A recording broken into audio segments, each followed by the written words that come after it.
Welcome back to Half the Battle. I'm your host, as always, Daniel Levy, your guest co-hosts, Gordo Gambles and Czar Bets. Today, we're going to talk about UFC Vegas 108. Tatsuro Taira versus Peace of Mind Park, Hyun Park. And my friends, it's going down this Saturday night live at the Apex in Las Vegas, Nevada.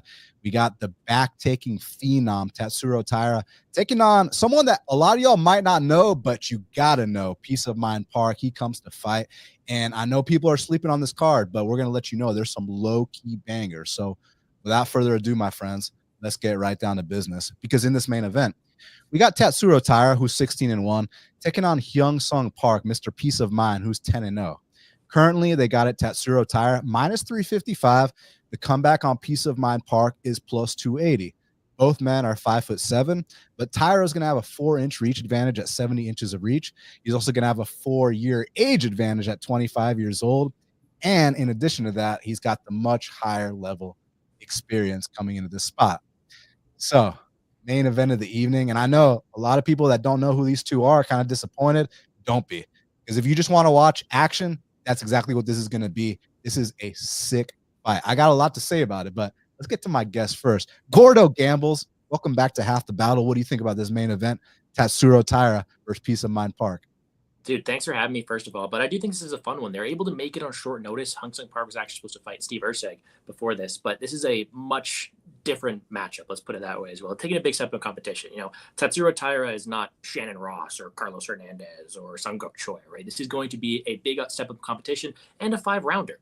Hyun Park is someone who I do like. He does have some decent skill set. He is pretty well-rounded. He does have the opportunities to win in every area, but he's more of this moment-winning guy. He's got solid power. He's able to go out there and get finishes on the mat there as well, but he doesn't always have necessarily the most minute-winning potential. We actually have not really seen him win a decision yet inside the UFC, so this will be a true test to see how he does against a guy here in Taira who was touted for the top, who was supposed to go up there and fight for a belt here at some time soon. There's really big expectations on this young kid who was undefeated. He did run into the Stonewall of Brener, but he still put up a really good performance in that one where he was able to get 6 takedowns and go all the way to split decisions. So this is a guy in Taira who has been at the top for a while, who has shown some pretty good skills here. Facing a guy in Park who we don't really know what his ceiling's yet, right? He's facing his low level competition. We don't really know where he's going to go to. So to me, when we get a short notice matchup, although I do think Park can contend, although I do like his pressure and I do like his ability to win moments and get the finish, I don't think he's necessarily going out there and finishing someone like Taira too often. And I don't think he has the ground capabilities to contest with someone like Taira all too often. So it's one where I am going to have to go with the favorite here. A pretty chalky pick, but he's still someone who I do has the ground advantage here. If you're able to go out there and scramble land takedowns on Royval, I think we're able to do so on against a guy like Park, who not only hasn't really been tested against a high level of competition, but we haven't seen him in those later rounds as well. So I'm on Taira here. I think he'll have the ground advantage. And on the feet, although I think maybe there's more power on the Park side of things, the technicality, the footwork of someone like Taira is something that I really do respect, and I do think he should get his hand raised this weekend. Okay. Czar Bets, what do you think, man? Bro, yeah, like you're saying, people will sleep on it, but I think this main event's going to be pretty good. They're both exciting. They both, have good submissions. They look to hurt you on the feet, finish you on the mat. But yeah, I think Park likes to strike a little bit more, but he does have most of his wins by submission.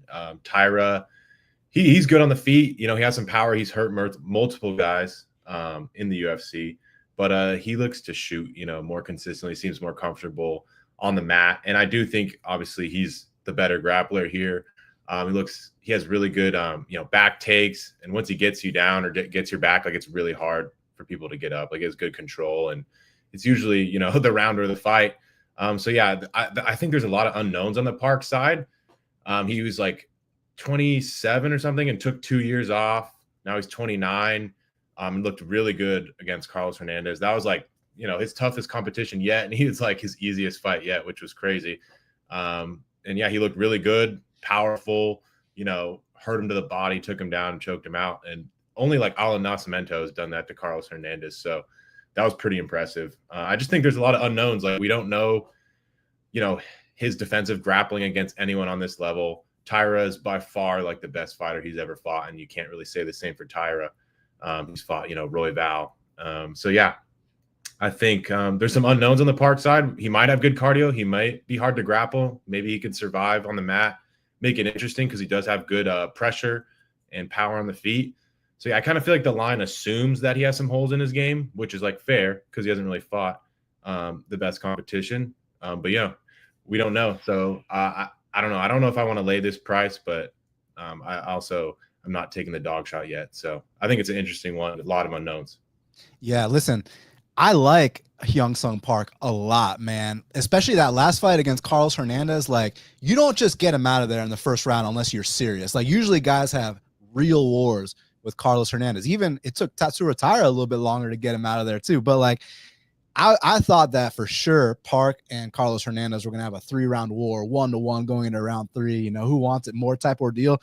And Park just ran through him like it was nothing. So I was happy to see him get the step up in competition. You know, initially he was supposed to fight Steve Erceg, which low key, I know a lot of people might disagree because I know, you know, it's cool to think that Steve Erceg is this and that. But listen, man, I think Steve Erceg is massively overrated, and I don't think Steve Erceg is special at anything. I think he's a well-rounded, solid fighter. He's just okay, right?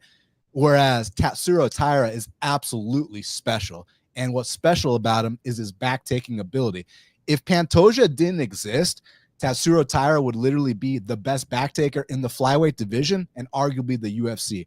If you pull up round 2 of that Royval fight right now, pause this and pull up round 2, dude, that back take when he pushes off the fence, I mean, I don't think I've seen stuff like that, at least in years. You know, I know Pettis had a back take like that back in the day. I know Damian Maia is one of the best back takers we've ever seen, but Taira's taking it to a new level, man.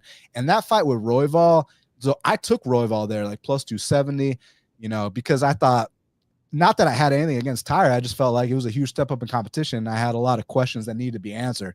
And let me tell you guys something right here, right now in Half the Battle. Those questions have been answered. So I was wondering about this kid's heart. You want to know about this kid's heart? In round 3, he almost got knocked out. A couple seconds after he almost got knocked out, he almost chokes out Royval.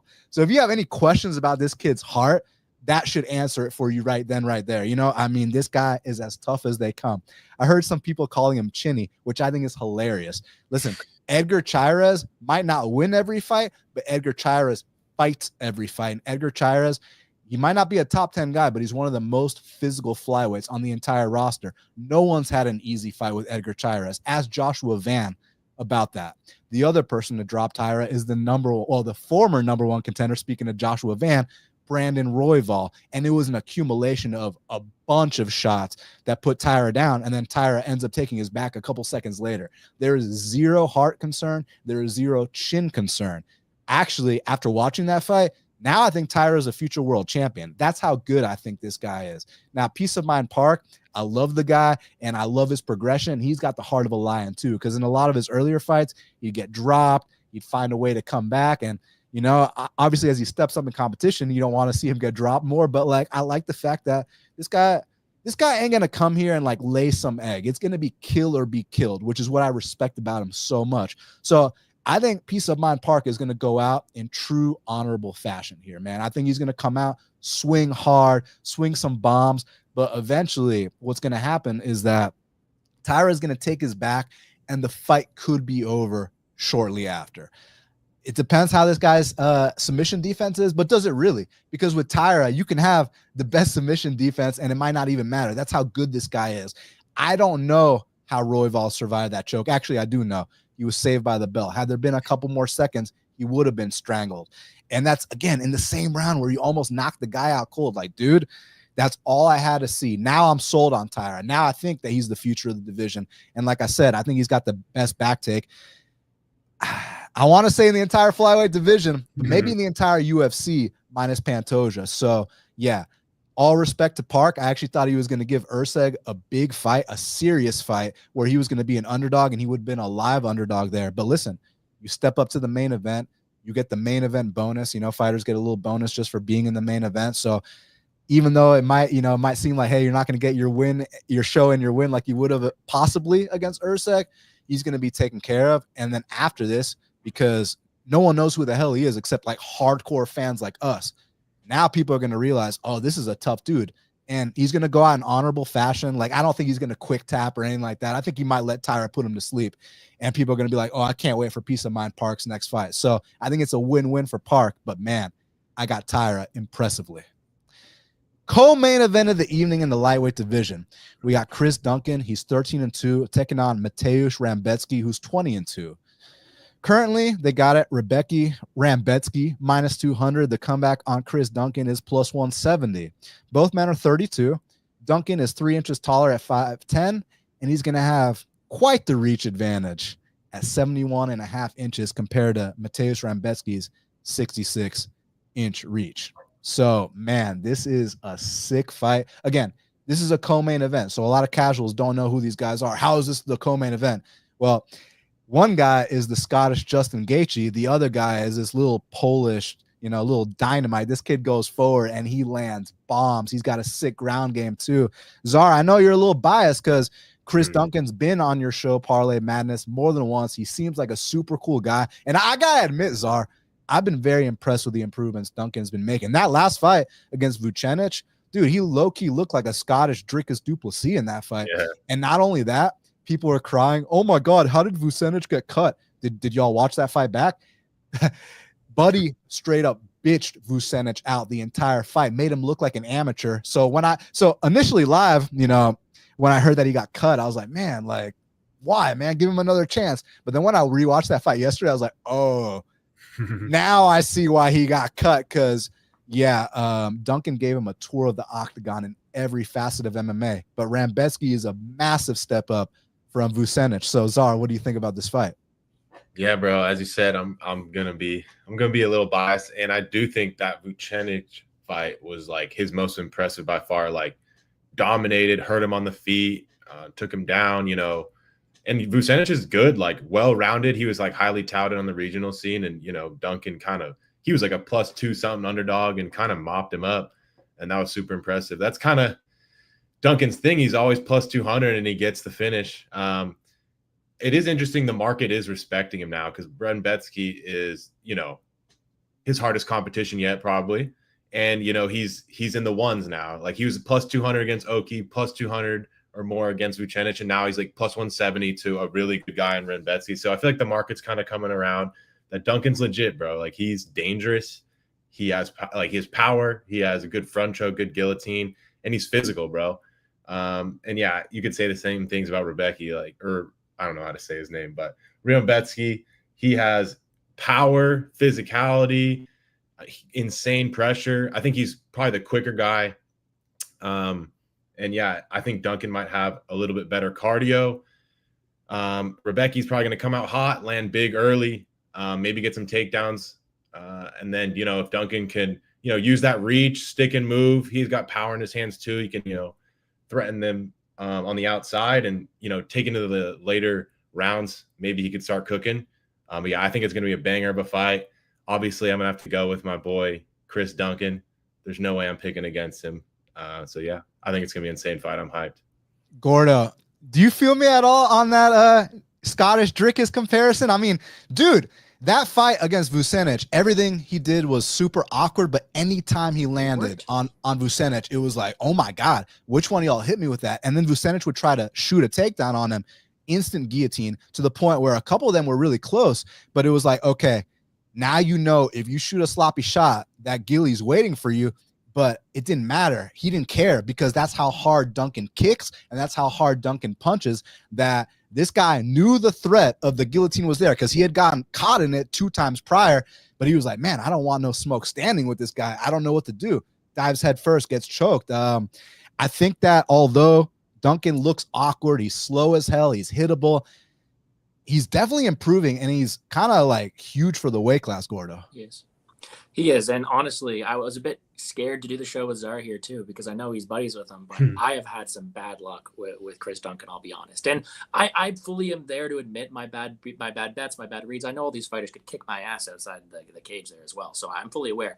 But I have not been high on Chris Duncan. I picked Vucenic. I picked Oki against him. And to be honest, I even took Omar Morales against him. So I know that this guy has cost me some cash. And I know that because his style is like that. He's awkward. He's not that fast of a striker. He can be walked down, but he's a very, very opportunistic finisher. He can get that front choke. He can land those big shots. You saw me against Charlie Campbell go out there, land a nasty counter while he was about to be finished and get that spot there as well. He is very opportunistic and he knows to go for the kill. However, my breakdown will remain the same with the guy. I don't know how necessarily able he is to go out there, not only deal with pressure, but go out there and win minutes. Luckily for him, I don't know how much of the fight this you have to go out here and win minutes on this one. This is probably going to be a Rebecki early or Duncan kind of late kind of thing. Because as I mentioned, Rebecki is someone who does slow down. He goes out there, shot out of a cannon. He hits really, really hard. And he goes out there and walks people down. And I think in this matchup, that's going to favor him. I mean, we saw Yanel Ashmus walk down Chris Duncan with a broken arm. He's able to do that. He's able to be walked down. And I think that's going to kind of favor someone like Rebecki early. However, if he doesn't get that early finish, he kind of blows his wad and he's able to be finished later on there as well. He's able to slow down. Sorry, he doesn't always get finished.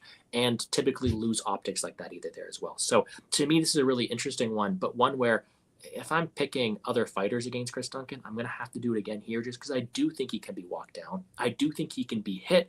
And I do think if you look at the defensive metrics, you have someone like Rebecki who's at least defending strikes at above 50%, 54%, whereas Chris Duncan's being hit pretty often. He's typically the slower fighter. And although you got a small guy here in Rebecki, he hits hard. He is going to be the guy going forward early. So I do think that the most likely outcome, in my opinion, is Rebecki goes out there, finds a finish early. But the longer it gets extended, the more upside there is on Chris Duncan, and the more upside there is for this fighter to potentially, take over in the later stretch. So I think it's going to be a close one.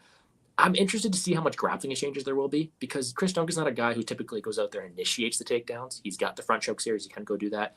Is Rebecki going to shoot takedowns? He's got no neck, so it's going to be harder to do a front choke against him. So to me, it's a really close fight. I do think it's going to be a largely striking affair where you do have Rebecki pressuring early, and I think it's going to be two guys going out there swinging pretty heavy. So if Chris Duncan goes out there burns me again, that'll be on me, but I still think it's a pretty fun fight.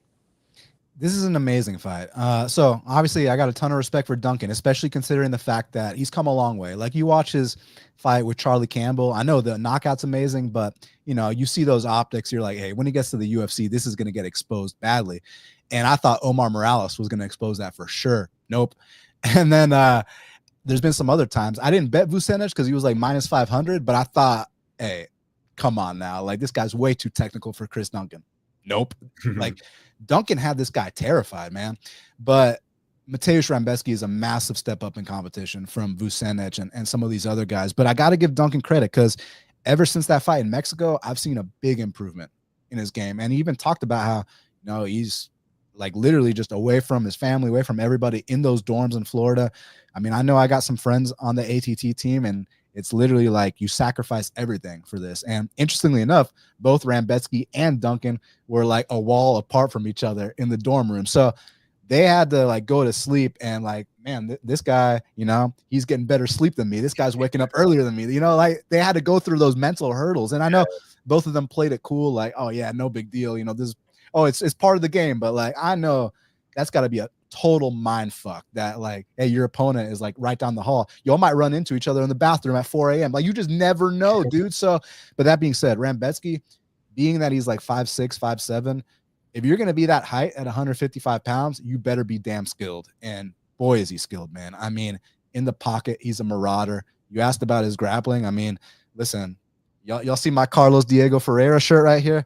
Listen, man, the two best pure jiu-jitsu guys in the UFC right now are Gilbert Burns and Carlos Diego Ferreira. That's not an opinion. That's a fact. Carlos Diego Ferreira beat Gary Tonin in pure jiu-jitsu is all I got to say.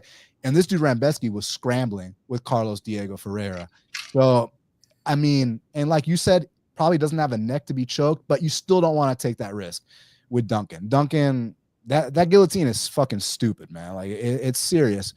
But again, there's questions about Oki's fight IQ and Vucenic. The guy got a UFC tattoo before he even got a UFC win. Then he got cut. It's like we're dealing with a different caliber here with Rebecki. But Rebecki being that kind of small guy that's balls to the wall, he's a bit of a gasser.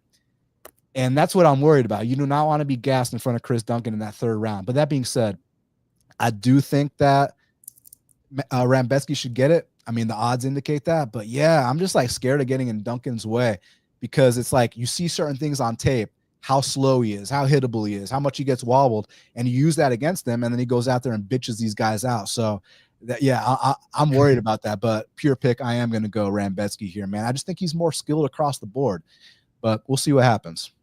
Now, featured bout in the lightweight division, we got a matchup between Esteban Ribovics. He's 14-2. Taking on Elves Brener, who's 16-5. Currently, they got it. Esteban Ribovics minus 250. The comeback on Elves Brener is plus 210. So Ribovics is 29. Holy shit. Brenner's only 27. I thought he was like 37. Both men are 5'10". Brenner's going to have a 3-inch reach advantage at 72. inches of reach. So listen, guys, anytime you get Argentina versus Brazil, there's going to be a lot of pride on the line. These two are going to draw a line in the sand. They're going to stand and bang until one man falls. I think this is either going to be a first-round knockout or a 3-round fight of the night, maybe fight of the year. I mean, that's what Ribovics does, man. He either knocks you out in that first round or he ends up getting a fight of the night. I mean, that fight was Zellhuber. It was insane, but man, looking back at it, I'm kind of surprised he didn't get Zellhuber out of there. But that being said, you know who ref that fight? Wasn't it Move Fighter? Yeah, wasn't it Mr. Move Fighter? Yeah. Dude, when I was watching that fight the other day, I was like, all right, stop it right here. Stop it right here. And Move Fighter. And it's like Zellhuber, like watching it live when Zellhuber was doing that head movement while he was completely out. Live, I was like, oh man, he's got the heart of a lion. But on replay, I was like, bro, can you stop this shit already? Like, he's done. He's done. But no, Herzog, you know, he had the fight goes the distance. He didn't want to stop it. But listen, guys, in all seriousness, Brener is super experienced, and that's something that you have to respect. Like, if you watch that Joel Alvarez fight and you're wondering why didn't he get finished earlier in that fight, because of how experienced he is, how durable he is, how tough he is, how well he knows his way around the octagon, man. But my issue with Brener, with all that being said, you love the experience, and he is pretty skilled across the board, but there's a lot of moments with inactivity, right? Like, I feel like the minutes and the gaps and the spaces are going to be filled by Esteban, punches and bunches. But the instances where Brener does throw back, he throws back hard. And Esteban's been dropped multiple times. He also kind of blocks punches with his face a bit. So you got to be worried about what's coming back at you. But I think there's going to be a volume difference here. I think that Esteban is like, if this goes all three, unless Esteban's been dropped multiple times, I think it's going to be like a 2-to-1 strike output count. Like, it's going to be like he doubled him up on strikes. But Brener could have those big moments. He could possibly get some takedowns too. You know, that Ribovics gets taken down a lot, but Ribovics has a nice kimura that he uses to get back up to his feet. He doesn't use it to actually try to submit you. I mean, don't get me wrong. If you're a lower level guy, maybe you'll get submitted with it. But at this level, he'll use that to get back up to his feet. And his scrambling ability is getting a lot better. You know, he's not training in Argentina. He's training in Florida. So he's out his comfort zone. And then obviously Brener comes from shoot the box. But man, some of the optics on the Brener side kind of have me hesitant at times, like how much he gets hit, how willing he is to go to war. Like I said, as a fan, I love it. But as a betting man, I got to proceed with caution when I see things like that. And I think that Esteban can come out here, like I said, double him up on strikes, possibly get that finish too. So Czar, I'm actually going to go with Esteban Ribovics here to raise that Argentinian flag in Vegas. Yes, sir. I think I am too. Like Ribovics is one of my favorite fighters to watch. Like you said, he throws a shit ton of volume. You know, he blocks punches with his head. He's got a giant head and a good chin, and he knows it. So he wants to, you know, get in the pocket and exchange where he has, you know, good power, crazy durability, good cardio, insane heart. Like, he's everything you want, you know, when you're looking for an entertaining fight. And the same thing with Brener. Like, I don't know if he's got the craziest cardio. Like, Ribovics has really good cardio. Brener, you know, he pushes through it, but he definitely gets tired towards the end of fights. Has crazy heart. I don't know if he has the durability of Ribovics, which is like elite, but he's still durable. And yeah, I think Brener, if he wants to win this fight, I think he has to mix in the takedowns here. He has like some decent grappling. He took down Oral by multiple times. He took down what's the Georgian guy's name? I forget his name, but yeah, he took down Guram early a couple times. Like, he seems pretty physical, but he doesn't seem like it's, you know, grappling's his, you know, number one thing. He looks to strike. So I think he could get takedowns here. I don't know if he can control Ribovics consistently. Like you said, he used that Kimura really good, you know, cause scrambles, get up. It's not really, you know, he's going to finish you, but, you know, he gets the position change and, you know, he gets back to his feet. And I think Ribovics has a big moment in finishing upside, edge on the feet. You know, he can get controlled for a few minutes, land some big strikes on Brener and steal the round back. And if anyone were to get a finish, I think it would be Ribovics. So I get why he's favored. I don't know if I want to lay the chalk. I think it's in like the high 200s, but I'm definitely picking him to win. And yeah, it should be a banger. I'm hyped for this one. Gordo Gambles, what do you think? Hey man, all I gotta say is my first show with Czar here, but I do agree with almost everything you said there. I do think this is a spot that Brenner's a fan favorite. The best part about this guy is his heart, it's his durability, and its ability to go out there and push forward. I don't know if I cut out for a second there, but regardless, you're good. Elves Brener, I think, is someone who does have who does have a lot of heart that way. He's going to go forward. He's going to push a heavy pace, and he is someone who that dog in him is probably his best attribute, right? He's not some technical striker. He's not some volume machine. He's not this world-class grappler either, but he's got the heart in him. He will fight for 15 minutes, and he will fight for your money, and that's why people go out there and choose to like him. In a spot like this, though, sometimes when you know that the best part about you is that you're a dog, it's because you're getting hit often. It's because you're typically losing these spots here as well. And realistically, he doesn't get that upset knockout against Guram there. He could have lost his debut. He could be 1-4 inside the UFC right now, although there's different competition.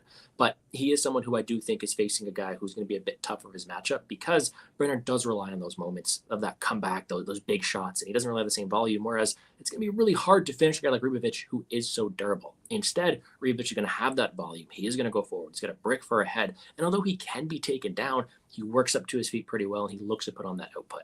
It's really funny looking at their metrics here as well. Ribovics averages over 8 strikes landed per minute, only 3.99 for Brener, right? So more than double for Ribovics those strikes landed. However, Brener almost absorbs more strikes. He averages 4 landed, but 5.3 absorbed, and he's typically getting hit very often as well. Now, I agree with Czar by saying that if Brener wants to win this fight, it's probably by spamming takedowns, looking to go that route, because Ribovics can be taken down. He can be controlled. He does work up to his feet pretty well, but I think the best path for Brener, because I don't think he's knocking on the feet, would be to mix in some scrambles and try to make Ribovics a bit uncomfortable there. However, Brenner's only landing takedowns at 23%, so it could be a bit more difficult than it's led on to be. So with all that being said, I do think that Brener has a chance. He's a dog, and it's going to make for a fantastic fight, a pretty entertaining one. But more times than not, Ribovics is going to land more volumes. He's going to win the minutes on the judges' scorecards there as well. And I think he has more finishing ability against a guy who gets hit a ton. So going up against the Argentinian power, I do think Ribovics has more opportunities to get it done. And I do actually think he finds a finisher. I mean, how do we know Brenner's so tough? Because he gets hit so much. Alex, thank you so much for the $4.99 donation. I really appreciate you, man. Thank you for supporting Half the Battle. It means a lot. He said Neil Magny going to be the dog this weekend. Hey, he is the dog, so we're going to get to that fight soon. So next up in the bantamweight division, we got a matchup between Karol Rosa. She's 18-7, taking on Nora Cornolle, who is 9-2. Currently, they got it. Karol Rosa minus 180. The comeback on Nora Cornolle is plus 155. So Cornolle is actually 5 years older at 35 years of age. You'd think it'd be the opposite, but nope. And she's also 2 inches taller at 5'7", but it's Karol Rosa who's going to have a half-inch reach advantage at 67.5 inches of reach. So, gentlemen, one of my favorite pastimes is losing money on Karol Rosa money line. So I'm done with that. Like, listen, dude, because when she first came to the UFC, I know my boy Gordo knows about those numbers she was putting up, man. Like, that output was stupid. And then, like, you see her fight with Jocelyn, it's like, hey, you're not going to put a volume like that against her. Let's mix in the takedowns. And that's exactly what she did. So it was looking like, hey, this is a serious prospect in this division. So I bet her against, the ghost of Sarah McMahon. And now I know people are going to be like, oh, but that's an Olympic wrestler. Yeah, that was an Olympic wrestler 20 years ago. I bet Karol Rosa against the 42-year-old version of Sarah McMahon, not the one who was a couple years removed from that silver medal. And, like, those first 2 rounds, I was like, what the hell is this? And she's like a -2 something favorite. 3rd round, she finally breaks her, but it wasn't enough. Other times I bet on her. And this one actually won against the ghost of Lena Landsberg. You see there's a common theme here, right? I'm not just throwing around the term ghost of. I'm literally talking about people in their 40s, guys. Lena Landsberg drops her in the 1st round, guys. I think we actually got a 30-27 somehow. Don't ask me how, because I just don't know. But, like, geez, man, like, you're like a -2 something favorite. You're getting dropped in the 1st round. Then I don't know why. I should have learned my lesson. I go out there and I bet her as a dog against Irene Aldana. Hey, you got a walking punching bag in front of you, like, who's coming off.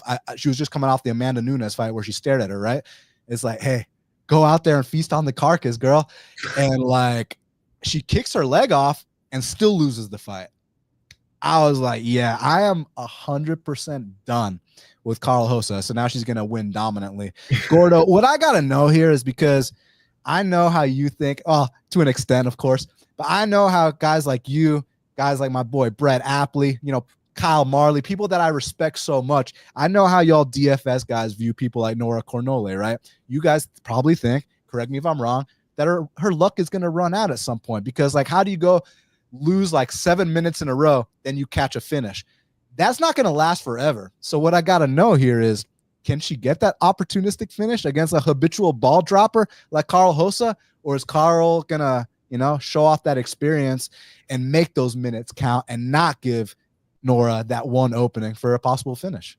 Well, you read me right there. I do think it's going to be a spot that if Cornolle wants to go out there and win, it's probably going to be based on an opportunistic finish. I don't think she's necessarily the best minute winner, especially against someone with the volume of Karol Rosa, but I do think that, there's always an opportunity, and we do like to account for that. The biggest thing to point out is Rosa goes out there, alternates wins or losses, so it's time for her to win, just mathematically. It's just how it works. But no, I do think even though she goes out there, win, loss, win, loss, win, loss, it is against a high level of competition, and she is someone who, as you mentioned, fails to put it all together sometimes. She has the tool. She's averaging over 6.2 strikes in per minute. 80% of those are probably leg kicks. I haven't looked at that, but someone who is going out there spamming leg kicks, having a ton of volume. Shout out to Dravi as well, because Cornolle, we have to throw in a little accent there for the Frenchie. But no, I do think Rosa is someone who's going out there and spamming the volume, utilizing the leg kicks, and can go out there and wrestle. She does average more than a takedown per minute. She has shown upside of having opportunity to go out there and land 3-4 takedowns. So I do think from a on paper value, she has clear advantages. If she wanted to go out there and wrestle, I do think she's the better pure grappler. If she wants to go out there and win minutes, she can win minutes. She averages more than double the amount of strikes landed that Cornolle does, and she's fought the way better level of competition. It's just, can she go out there and execute? Do we trust her at this price tag? Do we trust her as a favorite here at all? No. We need someone in Cornolle who does go out there and fight with intention. Like, she's swinging with intention. She's looking to land the big shot, and it would be a very Karol Rosa thing to go out there and just get knocked out by someone who hits hard. So, I think at the end of the day, when we are trusting numbers, Rosa's going to land more. She's going to have more opportunities to win the ground there as well. And I do think she is someone who has fought the better level of competition to go out there and win the minutes. And I will be picking her because of that. But I can't get there to bet her at this point in time, because Cornolle hits hard. She will try to strike on the feet. And if this is a 15-minute striking affair, she may only need a couple shots to swing the tide and win the moments, especially as DFS by the number says, and the cook could corrupt judges. So I do think this is a fun fight. I'm picking Karol Rosa, but not my most confident upside pick. And I do think it could be a pretty entertaining one, especially if Rosa wants to go out there and drop the ball again. Hashtag investigate Herzog. Czar, here's my thing, man. It's like with Nora, no matter how the fight starts, she's going to either be on the back foot, she's going to get put on her back. But like, okay, against Jocelyn Edwards, she gets put on her back, and then she's getting sweeps. Against Melissa Mullins, she's getting put on her back. She gets a nice sweep there. It's like, in all these fights, man, it's looking terrible until it's not, right? So here against Karol Rosa, I know we can count on Karol Rosa. Hey, my boy just said it right. A talented flake. I know we can count on Rosa to come out here, be doing her thing, and then find a way to lose. And this fighter, Nora, is like the opposite. She'll be like losing and then find a way to win. So what do you kind of think here, man? Is there going to be an opportunistic finish for Nora Cornolle? I definitely think it's live. Like you said, Karol Rosa is a ball dropper. Like, she has all the tools to be, really good. Really good leg kicks that actually do a lot of damage. Clean, fast hands, throws a lot of volume, can get takedowns of her own.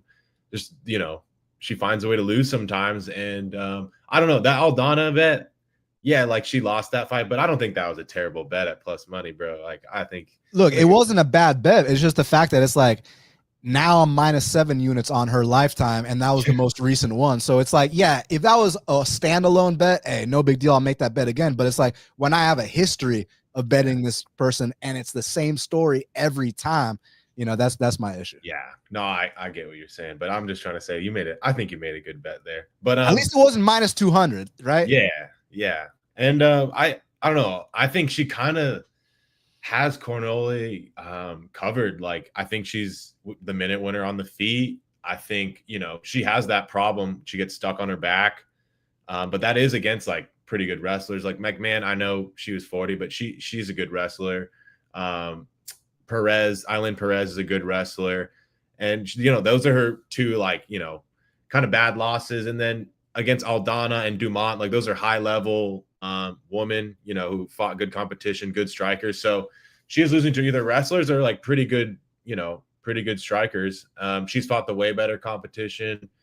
has more experience, and it is 5 years younger. That is a crazy combo.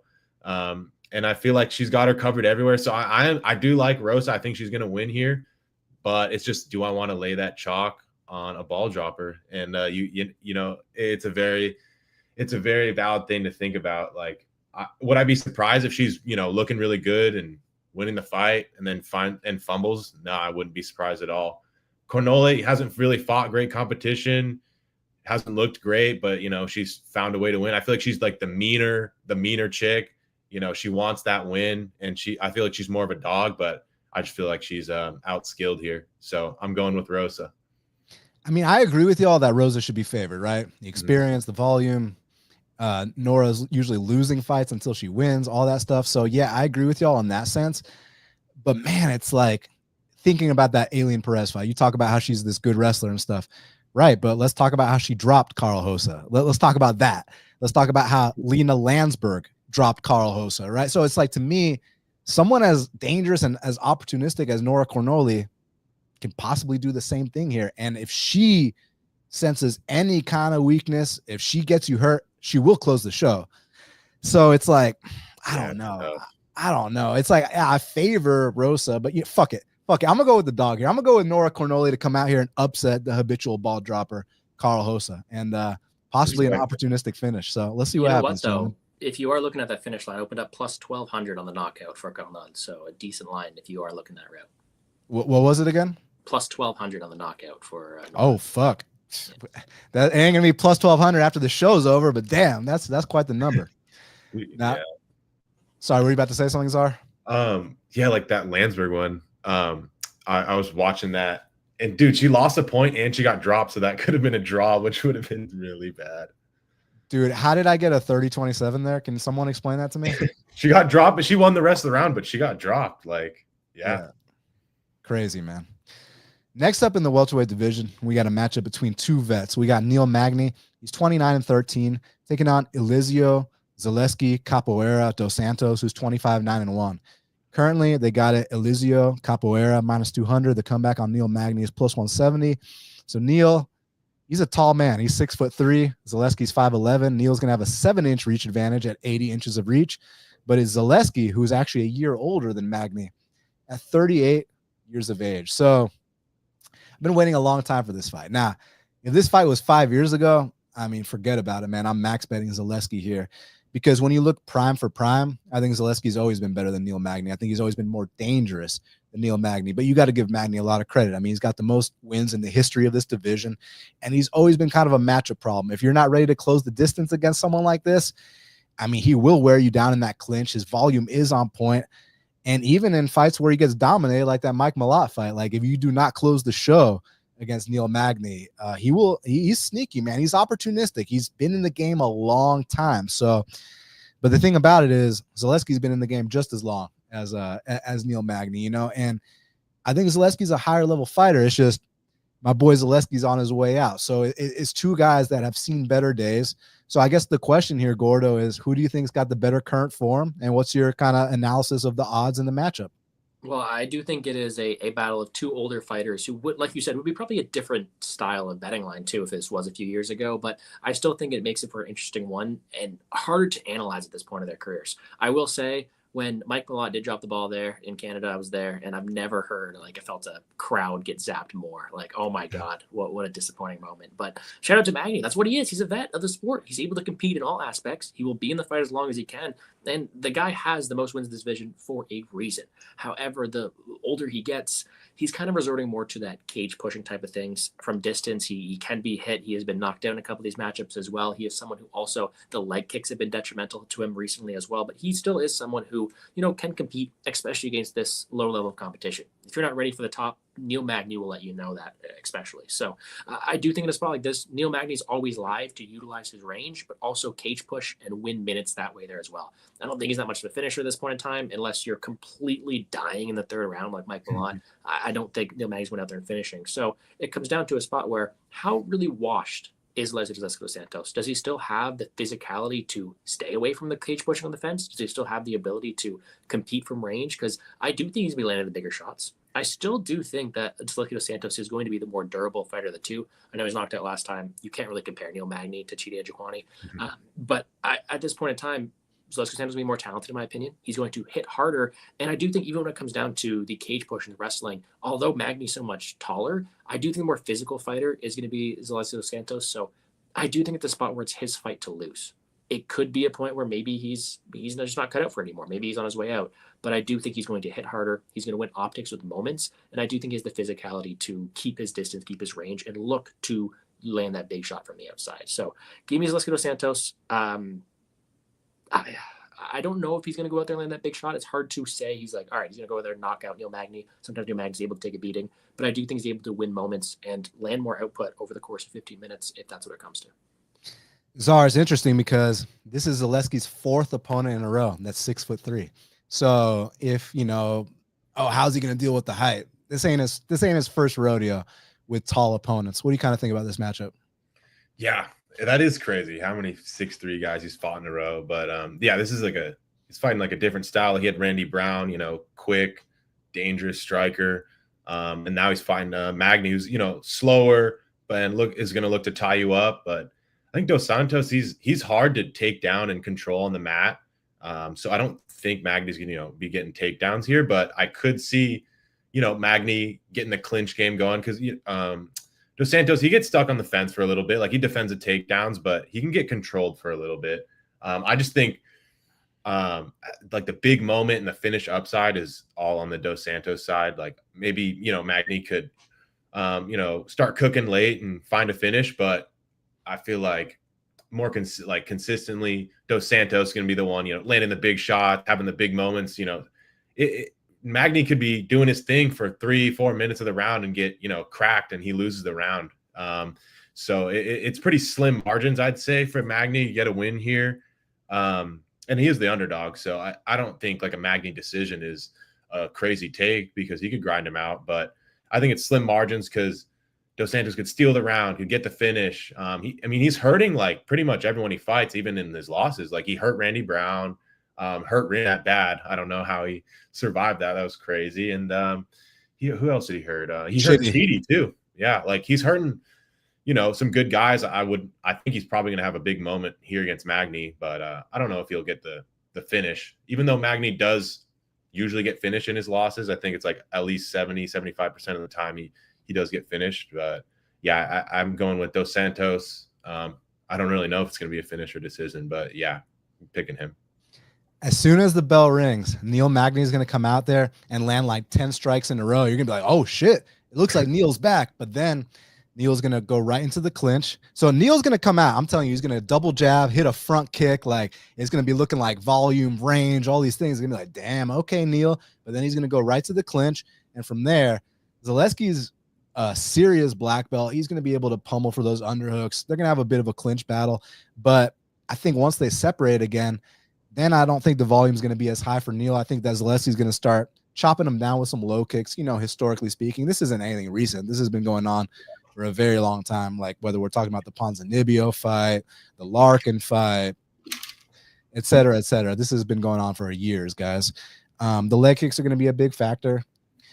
Now, like I told y'all, 5 years ago, I think this would be a one takedown and the fight is going to be over shortly after situation. I'm not exactly sure that's going to be the case now because my boy Zaleski has kind of slowed down a bit. But one thing y'all brought up that is so true, that danger factor, right? They could be clinching each other for 4 straight minutes, but Zaleski lands that one big shot. And even though Zaleski's reactions haven't been the best lately, Magny's reactions are far worse. Yeah. And Magny, although the guys that knocked him out recently are hard hitters, it seemed like some of the shots he went down to weren't the hardest shots. Not to downplay it at all, but you could see like as soon as he takes anything, it's like, damn, like you just can't take it like you used to. That's just the bottom line, I think that's going to be on full display here. And I had Zaleski in their primes. I'm a little bit less confident now that they're past their primes, but I still got Zaleski. So let's go, Elizeu. Let's get back on track here. But shout out Magny, man. If you can, to say that he's got more wins in this weight class than GSP, hey, that's fucking badass, man. So respect to 2 real grizzled seasoned vets. You love to see it, but I'm going to go with the more violent guy here. Give me Zaleski. Now, next up in the featherweight division, we got a matchup between Kevin Vallejos, he's 15-1, taking on Danny Silva, who's 10-1. Currently, they got it Kevin Vallejos minus 400. The comeback on Danny Silva's plus 300. I think it's now like actually minus 450 or so. So Vallejos is 5'7", Silva is 5'11". Vallejos 68-inch reach, Danny Silva 70-inch reach, but it's Vallejos who's 23 years old compared to Silva who's 28 years old. So this is an interesting fight, guys. So I got to say, I think Danny Silva is super talented, man. I really do. I think in the pocket, some of the stuff he does, especially early in fights, it's like, damn, like this dude is slick. And not only his hands in the pocket, I think his wrestling ain't half bad either. I feel like what Danny Silva is missing, if Danny Silva could hit like Malcolm Wellmaker, this guy could be a future champion. But unfortunately, doesn't have that much pop on his shots. Like, don't get me wrong, you got to be on a certain level to eat his shots, right? I'm not talking about no Angel Pacheco. I'm talking about, I think Kevin Vallejos might kind of look at him and be like, that's all you got type stuff. But here's what I think, guys, because initially I was like, shit, plus 300, this kid's good. I actually think that in the first round that Danny Silva can outpoint Vallejos a little bit. But what I think or what I see as like being the turning point is that Vallejos has that one-hitter quitter. And I think his power shots, I think that Danny Silva is going to feel them, man. Like, for sure, I think while Danny Silva's fresh, you can actually look like a live underdog. You can be like, damn, like, okay, like this plus 300 looks like a plus 150, maybe a minus 110. But that's while he's giving it. But when it's his turn to take it, that's where I have real concerns, especially against Vallejos, who he's kind of got the Ilia Topuria body type and style, right? MMA boxing. That's what it is. He'll chop you down with some calf kicks, but establish that jab. And when it's time to really mix it up, he will throw bombs. And that's the bottom line. And I like Silva, like I said, guys, but I'm just so concerned about how he looks down the stretch in fights, in multiple fights, not just his last fight, the fight before that. You know, it's like the fight he lost on his regional scene against the tough Hawaiian dude. Like, it's like, dude, he's got all the talent in the world, but he lets his foot off the gas and he doesn't have that much damaging power to make you fear him if you're someone like Kevin Vallejos, who's ultra confident in his ability to land big shots. That's just the bottom line. I'm going to have to pass at these odds. I think it's a little bit wide. I understand why some people are taking the dog. I was interested in the dog until the tape came. Like I said, first 7 minutes of every fight, I'm like, damn, Danny Silva could be a future top 10 guy. But it's like, why does he have to fall off a cliff in every single fight? Maybe it's because when you're landing 200 strikes and you're not like hurting your opponents, that's going to gas you out, man. So yeah, there's a case for Danny Silva getting up on volume. I just think that when it's Kevin Vallejos' turn to return the favor, there's going to be big reactions. There's going to possibly be knockdowns. There's going to be damage. There's going to be cuts. There's going to be eyes swelling. So give me Kevin Vallejos by late stoppage or by unanimous decisions are. Yeah, no, I totally agree. Like, the main difference is like the athleticism and the power.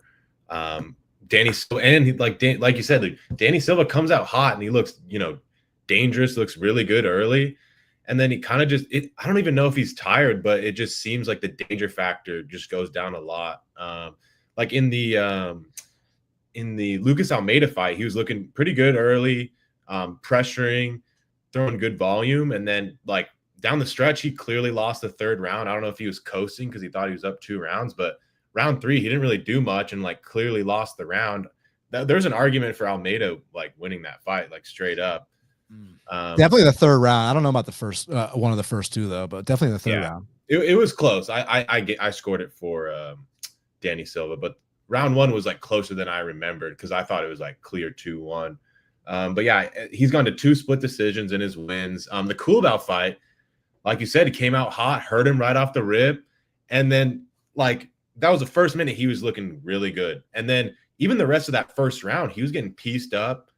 Showing big reactions to the power of Coolbaugh, which I think Vallejos has a lot more power. But the speed gave Danny Silva some trouble in that fight, in the Coolbaugh fight. And he like you said, he has decent wrestling. Like when he's getting touched up, he will shoot.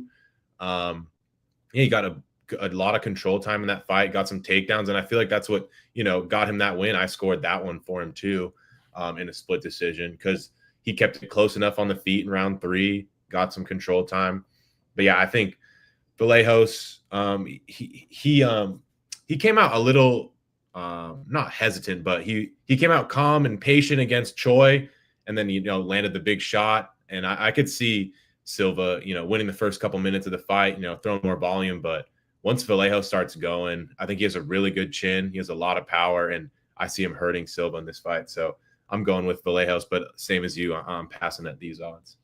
Gordo, how do you kind of cap these guys that they look like the best fighter on planet Earth for about 2.5 minutes, and then they fall off a cliff, and it's like you see the talent, but man, it's like you gotta be harsh about things like that, right? Oh yeah, you have to be able to sustain it if you're going to be backed here as well. And I think when we look at this from a external perspective, this was just a 5-minute boxing affair, pure boxing.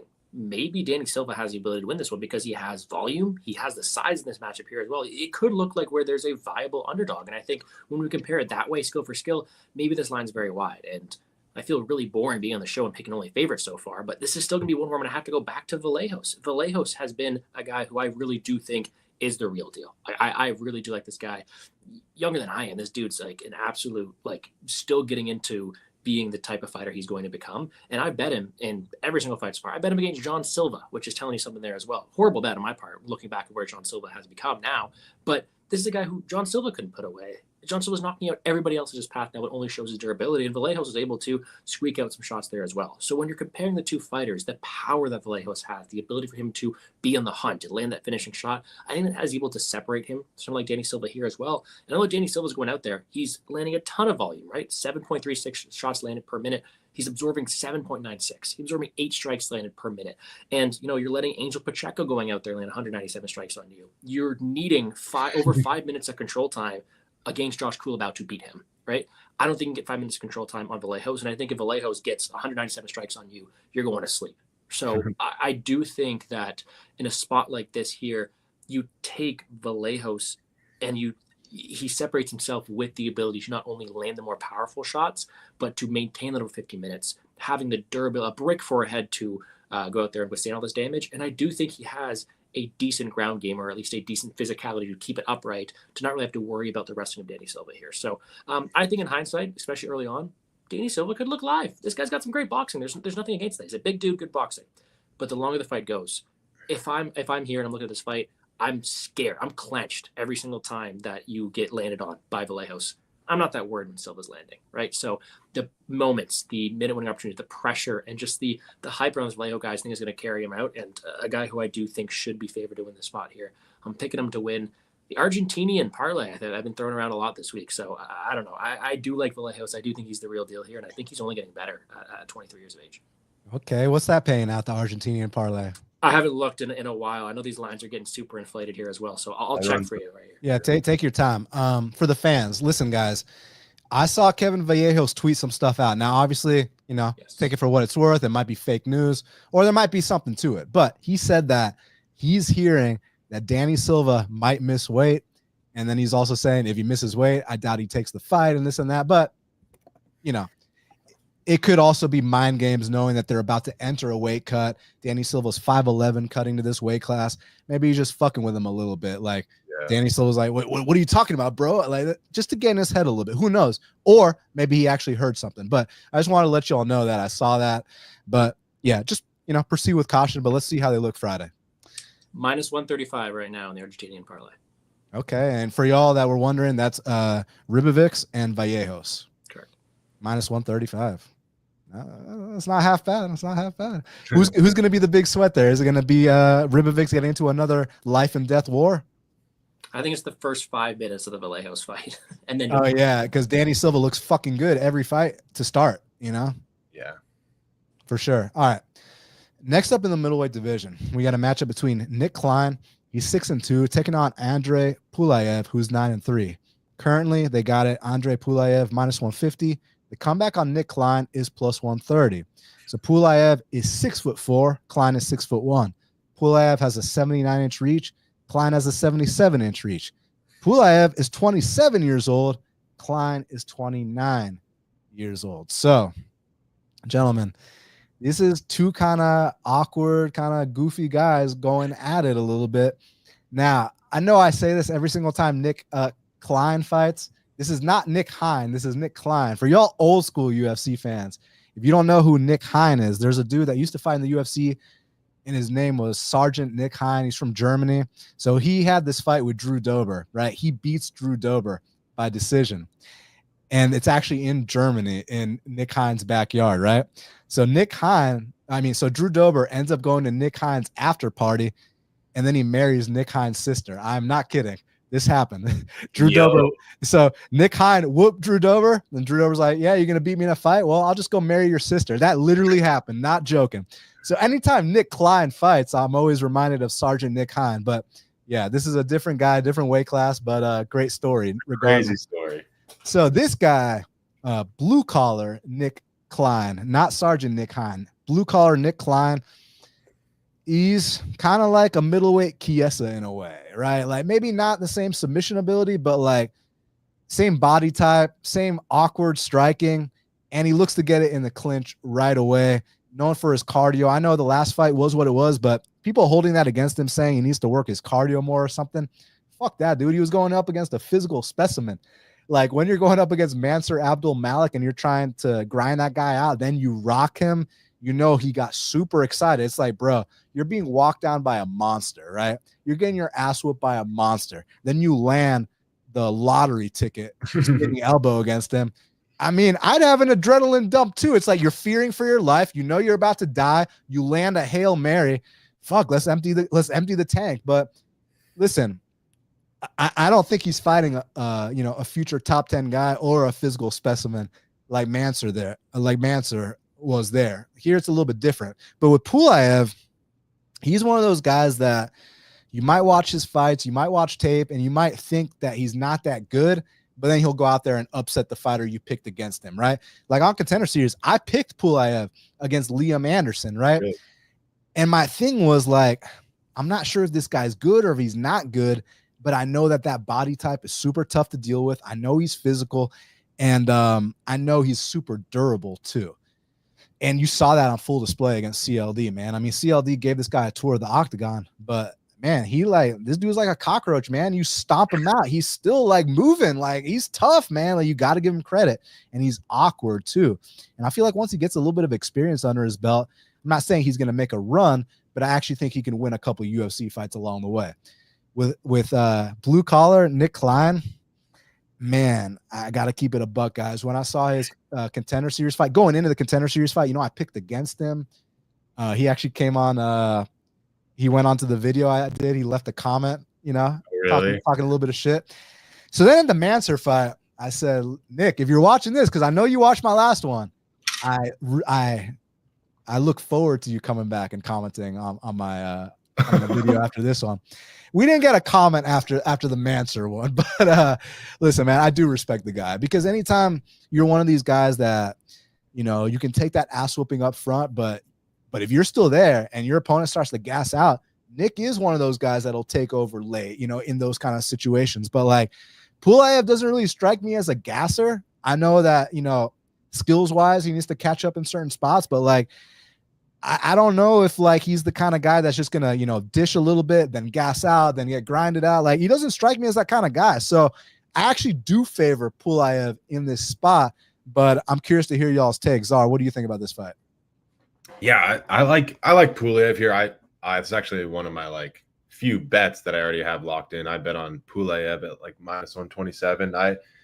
I was really impressed by his Contender Series fight. I don't want to overreact too much, because that is kind of the best he's ever looked.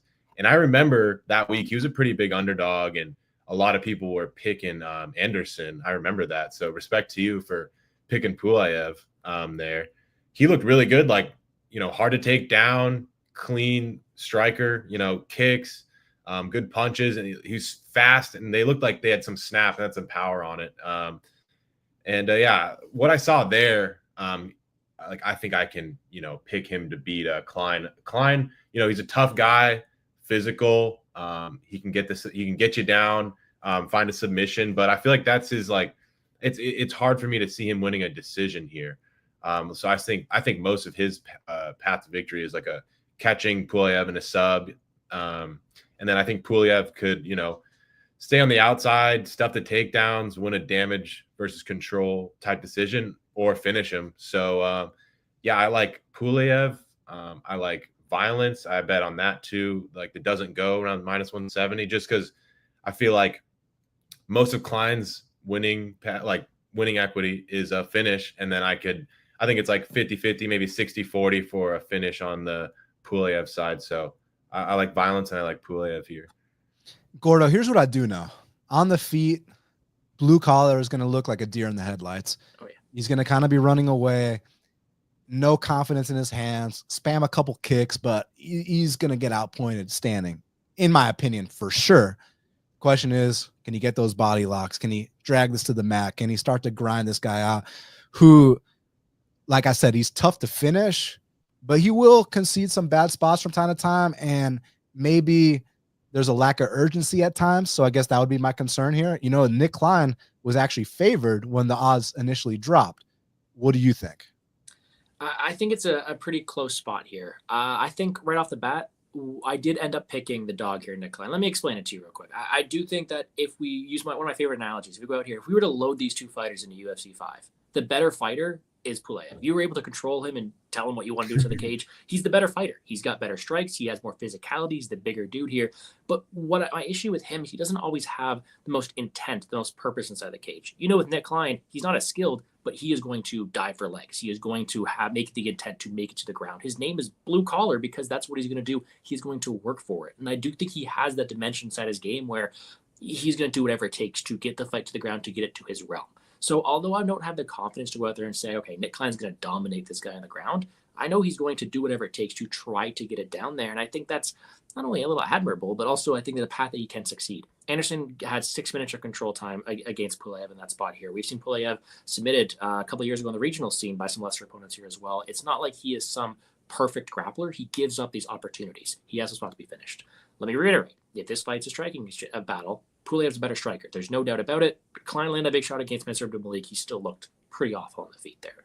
But in a spot like this, although I haven't got to the betting window, I don't know if I will, I did end up picking Klein because I like the intent he's going to bring, and I like the fact that he has his clear dimension towards winning the fight, whereas Pulyaev, I think, could be more tentative and could be more prone to giving up the mistakes because he could be comfortable grappling or putting anything else.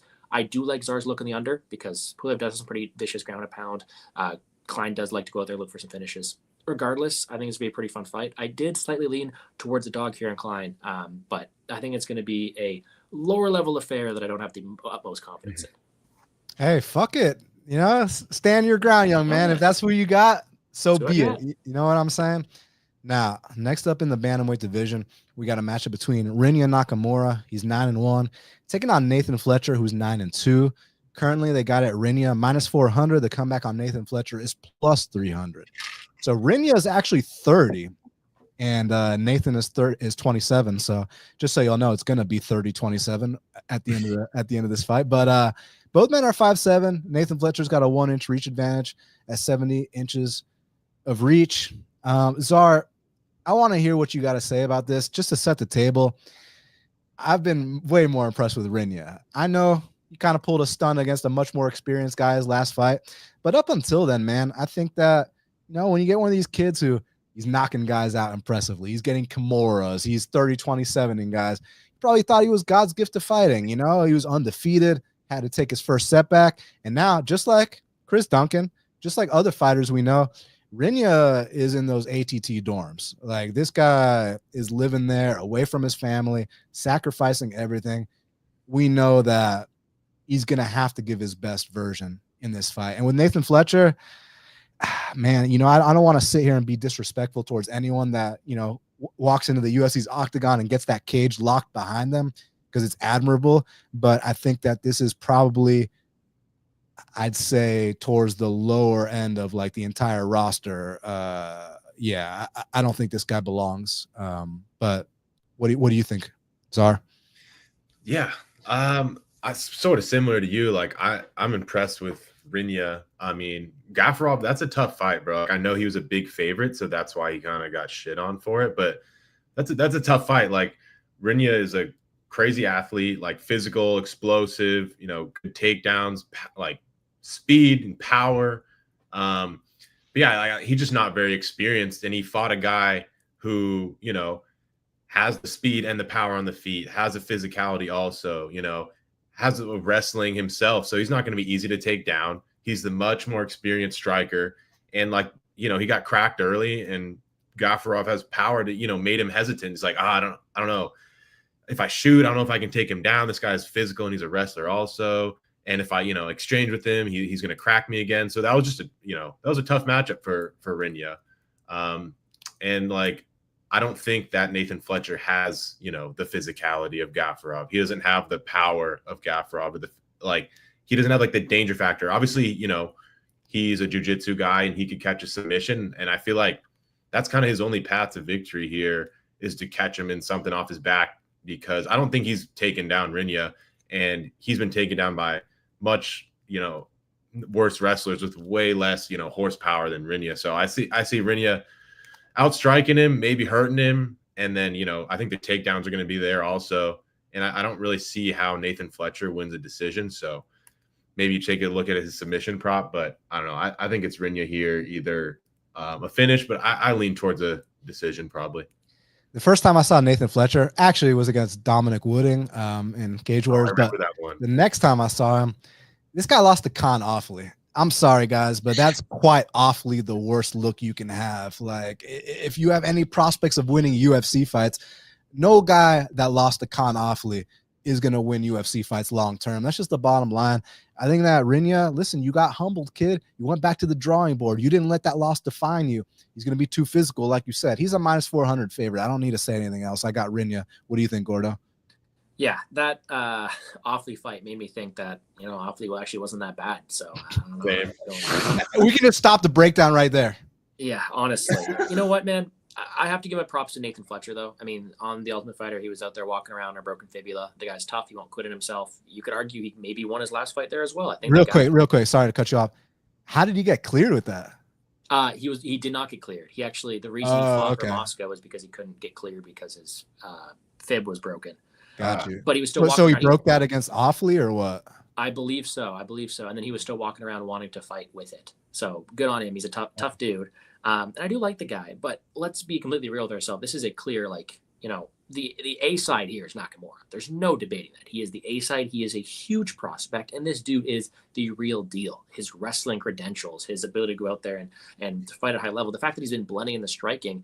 Nakamura is a blue chip prospect, and one that I do think was destined for great things until he kind of dropped the ball last time. Let's not forget he was a large favorite for a big reason. Nakamura has the ability to go out there. He is a very good wrestler, averaging 2.63 take to 50 minutes, 81% takedown accuracy. And this guy here in Fletcher, who was taken down to more than 50%, was swept by Ramoska, put in weird spots against locker room, dragged around the cage by Cornolle. So I do think that Rinya, drops the ball last time. He's getting back on the horse. He knows he has to go out there and wrestle. And I do think he has an opponent. He can truly dictate where the fight takes place. Even at that, I kind of favor the volume of Fletcher, but Nakamura hits hard. He's got better in and out movement, better footwork. And I do think this is Rinya Nakamura's fight to lose. So I think goes out there, looks to put his name back on the map, utilize the wrestling. And I do think he goes out there and puts on a dominant showing this week. I do like Nakamura. And as a wrestler on DraftKings, this is a guy I'm looking to play this week too.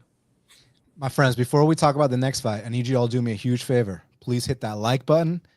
And if you're not subscribed to Half the Battle, please subscribe. And then when this is done, leave me a comment. And also do me a favor and follow my co-hosts, Czar on Twitter at @ZarBets_, and my boy Gordo Gambles at GamblesGordo. Gamble Gordo. What is your fucking Twitter? Did I say it right?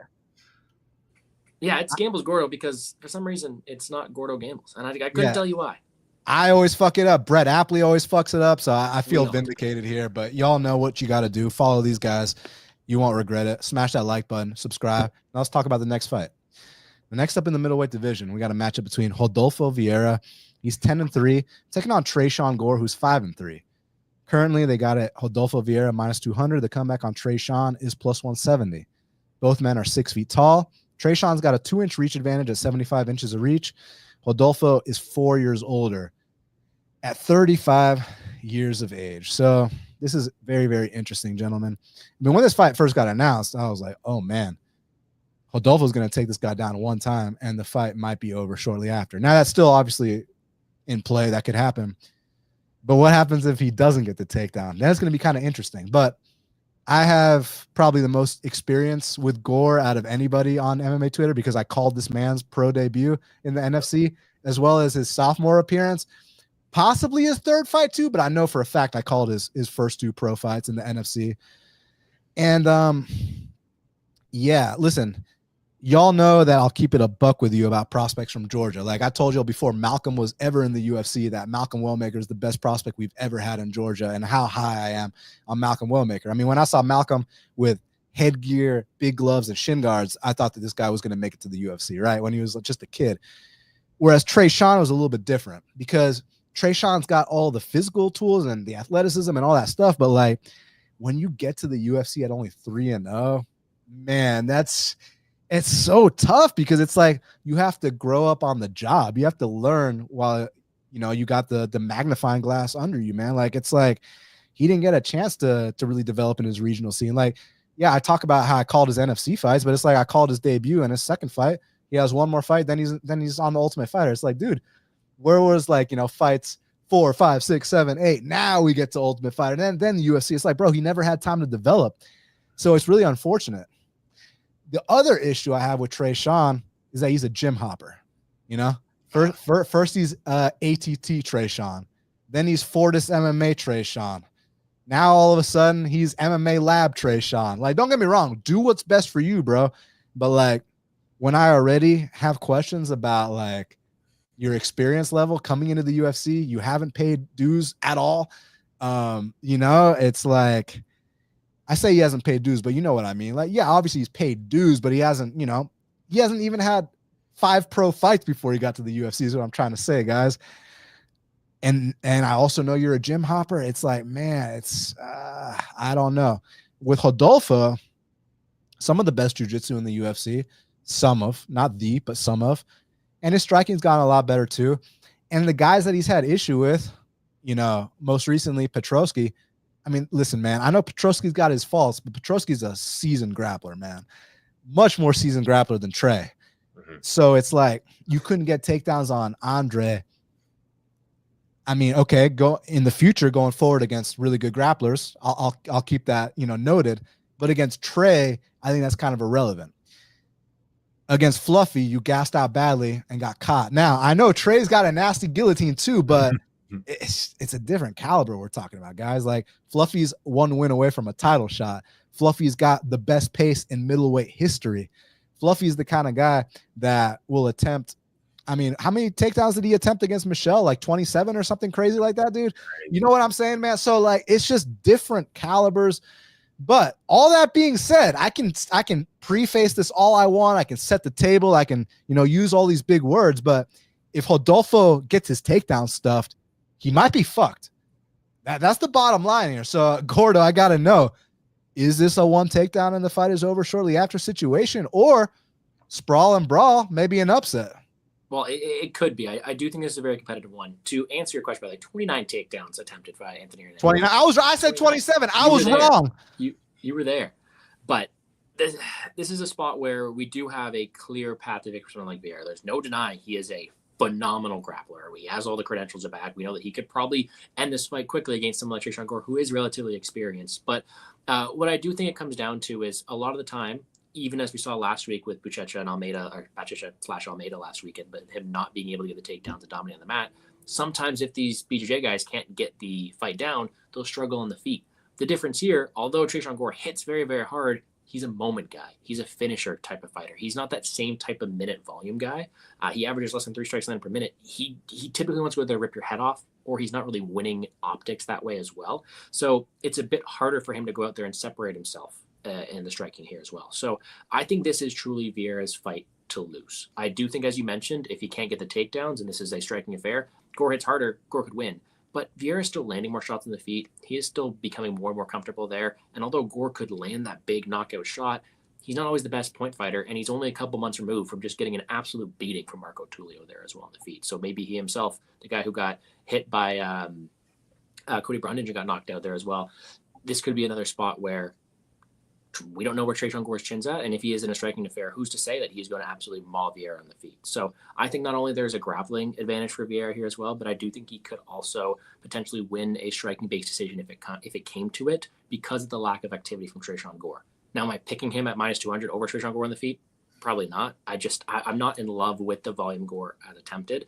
But the fact that he's only won fights out of the UFC by guillotine, and I don't think he's guillotining Vieira here, makes me think that this is still Vieira's fight to lose. So give me Vieira to go out there, potentially get the takedowns and dominate on the mat, but even have the opportunity to win a striking-based affair if his 26% takedown accuracy holds up. Czar, my only thing about the Marco Tulio fight is that I don't think that's really relevant here. I'll tell you why. Look, yes, he got his ass whooped, but like Marco Tulio is like the most confident man in the UFC. Like, y'all know that. I mean, look at how he fought in that fight. The guy's dating Norma Dumont. I mean, you don't get more confident than Marco Tulio, bro. That's just the bottom line. Like, and I said that before the Tresean fight. Like, go watch any of my shorts for that. I was saying this is the most confident man in the UFC. So when you land, how many significant strikes did my boy Tulio land in that fight? Bro, so many. Let me look it up, but it was almost like 127 in 2 rounds, 8 minutes and 16 seconds. 127 in less than 2 rounds. Like that's the kind of stuff I'm talking about. And he also got rocked. And guess what happened when Tulio got rocked? He didn't even. She was like, "Is that all you got?" He's like, "Bring it." You know what I mean? Like, dude, I'm telling you, bro. The confidence level of Tulio and Rodolfo cannot be compared. The striking of Tulio and Rodolfo cannot be compared. Tulio is also a serious black belt too. Not like Rodolfo, but I'm just saying Tulio is a much better fighter than Rodolfo. And Rodolfo on the feet, some of the optics, look, I know that his hands are getting a little bit better than they used to be, but some of the optics when he's backing up, I can see Tresean walking him down and bombing on him. But I mean, you saw that back take against Stoltzfus. You saw that arm triangle against Armen Petrosyan. Like, dude, one of those, and I promise you that Tresean's going to quick tap Czar. Yeah. I mean, dude, that's a good point. Like the confidence, like Vieira is a very good grappler, but it just seems like in the corner, on the feet, it just seems like he's not the most, like he's stressing out in his head. You could tell like he's thinking in there, and he's not like, I mean, he's not even close to the confidence level of Tulio, but he's just not very calm in there. And then maybe that's why he gets tired, but it seems like his cardio has been improving. He's not like a gas bag. Maybe he slows down, but it's not like, I mean, Fluffy does that to people. Like you can't really hate on him too much, but yeah, like you said, his striking's getting better. He has a nice jab, 1-2, he's got the simple meat and potatoes striking game, like throws some decent leg kicks, but yeah, I feel like he's got to get it to the ground here that's just like the path of least resistance. And I think he will get Tresean down early and it could be the fight. But Tresean is very athletic and, he could just explode, get back to the feet and land something big. I do think the minutes on the feet will be like a little bit more competitive than people think, like Gordo was saying. But I mean, the danger factor, the big moment, the knockout upside, I feel like that's all on the Gore side. So yeah, this is a tough one to call. I'm gonna go with Vieira just because he kind of can dictate where the fight is going, at least early. But yeah, I don't hate like a Gore knockout. I mean, it's like plus 600. I don't think that's a terrible bet. I don't think, and maybe he could club and sub Vieira, but I would be surprised. And I don't see him really winning a decision. I mean, I guess I could see it like Vieira, gets the takedown stuffed and is durable enough to hang in there. But I feel like Gore, like a big moment, is his path to victory here. Yeah, I could see it too. I'm gonna go with Vieira. When this fight was initially matched up, I was like, "Oh, Vieira's gonna take him down one time." When I watched a little bit of tape, I was kind of like a little bit more hesitant, but I'll still pick Vieira here. But the thing with Gore, like we talk about, less than 10 pro fights. So I always say the guys with less than 10 pro fights, you're going to be seeing these big improvements every single time they fight. But the thing about it is, because this guy never got to, fight outside the UFC besides, 3 NFC fights, it's a different kind of development than someone who's coming into the UFC with a little bit of experience. Like he's coming to the UFC with like no experience. So it's tough. But yeah, I'm gonna go Vieira here, but it wouldn't surprise me because like if Vieira does not get this down, like I'm not saying that he can't have moments standing. Like Tresean's been knocked out before, but like if we're gonna talk about, but this guy got knocked out by Cody Brundage, yeah, but he was like what 3-0 or 3-1 at the time. So again, I feel like every single time we see him, we're going to hopefully see leaps. Hopefully we see leaps from Tresean here. But until I see those leaps, I'm going to pick against him. Now, next up in the flyweight division, we got a matchup between Rafael Esteban. He's 13-0, taking on Felipe Bunes, who's 14-7. Currently, they got it Esteban minus 460. The comeback on Felipe Bunes is plus 360. So Bunes is 35. Esteban is 28. Esteban is 5'8". Bunes is 5'7". Both men have a 69-inch reach. So here's one thing I can tell y'all regarding Rafael Esteban.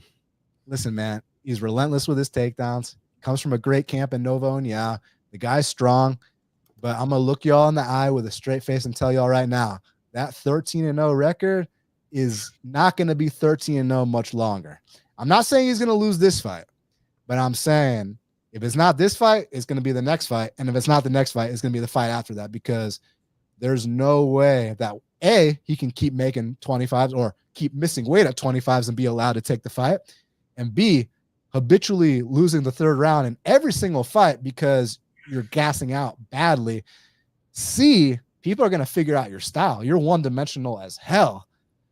So D, this is the fucking UFC. Someone's going to figure it out. You know what I'm saying? But the thing about Bunes, he's old as hell for the weight class. Now, on one hand, he's very experienced, right? Because he's fought styles like this outside the UFC. When he fought some of those Russians in Russia, we know he can be held down. Like we know that. So we know why Esteban's favored here. But the big caveat, can Felipe Bunes get an opportunistic submission? Because we saw in Esteban's 2 fights, maybe not the Charles Johnson fight, but definitely the one against Jesus.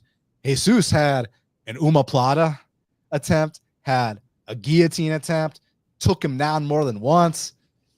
And I got to say, man, I know it was Jose Johnson, but that armbar was high level. I don't give a shit who that was against. That was a high level armbar. You only get an armbar like that if you're a serious black belt. So I got to know, Czar, is an opportunistic finish live here for Bunes? Do you agree with me that that 13-0 record is coming to an end, whether it's this weekend or in the future? And what do you think about this matchup? Oh, 100%. Like, he's undefeated. He's getting by with the physicality and the wrestling early, but yeah, that's just not going to fly like much longer. You're using so much energy and in one dimension to like squeak out the first 2 rounds. What if you fight someone with, really good takedown defense? Like we don't really know how he's going to feel. I mean, we can guess because we see it in the 3rd round. Like, if he can't get the takedowns, his confidence level drops. He's still like durable, hangs in there, but he's just eating shots, not really offering any resistance. And yeah, like if you had big, favorite price tags against like Aguilar, I know he's a big favorite there, you're probably stressing out. Like, that was a sweat. And yeah, the one thing, like Bunes, like you said, that armbar, like that's his thing. He's fucking nasty with that armbar. Has multiple armbars, I think like triangle armbars and stuff like that. The only thing with Bunes is I feel like I don't know if he has the cardio of like a Charles Johnson or a Aguilar to, punish him late. But I do think he's a little bit more dangerous on the mat than, both of those guys. So yeah, I think Esteban is a lot more physical. He's going to get the takedowns going early like he always does.